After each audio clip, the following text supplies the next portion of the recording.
Hello, good morning. మనం కనుక చూసినట్టయితే ఇక్కడ సోరకాయలు కూడా కింద బండ మీద ఉండడం జరిగింది. చూడండి, ఇక్కడ సోరకాయలు ఇలా పడిపోయాయి. దీన్ని నిర్లక్ష్యం చేస్తూ పేద రైతుల యొక్క కుటుంబాల యొక్క కడుపుని కొడుతున్నారు ఇక్కడ ఉన్నటువంటి రైతులు.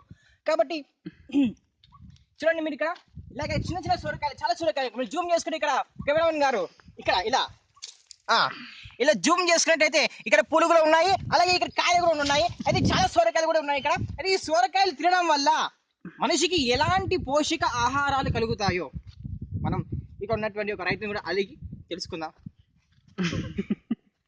అయితే మీరు చూసేదైతే ఇక్కడ పండించినటువంటి యొక్క యజమానిదారులు కూడా అక్కడ నడుస్తూ ఉన్నారు. మీరు చూడొచ్చు అక్కడ ఎలా నడుస్తున్నారు ఏంటి ఒక దాన్ని కూడా చూడొచ్చు ఇక్కడ.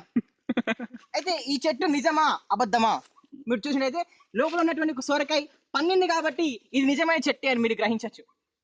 అలాగే ఇక్కడ ఉన్నటువంటి పూలు కూడా ఎంతో స్వచ్ఛంగా, పురుగులు కూడా రాకుండా స్వచ్ఛంగా ఉంటాయి. అయితే ఈ యొక్క పువ్వు వల్ల సోరకాయ కూడా బయటికి వస్తుంది. చూడండి, ఇక్కడ జూమ్ చేసుకో కెమెరామెన్ గారు. రావాలి. ఇది అయితే సోరకాయ పువ్వు కూడా ముందుగా తెల్లగా ఉంటుంది, ఆ తర్వాత కూడా సోరకాయ అలా పొడుగ్గా గ్రీన్ కలర్లో మారుతుంది అనమాట.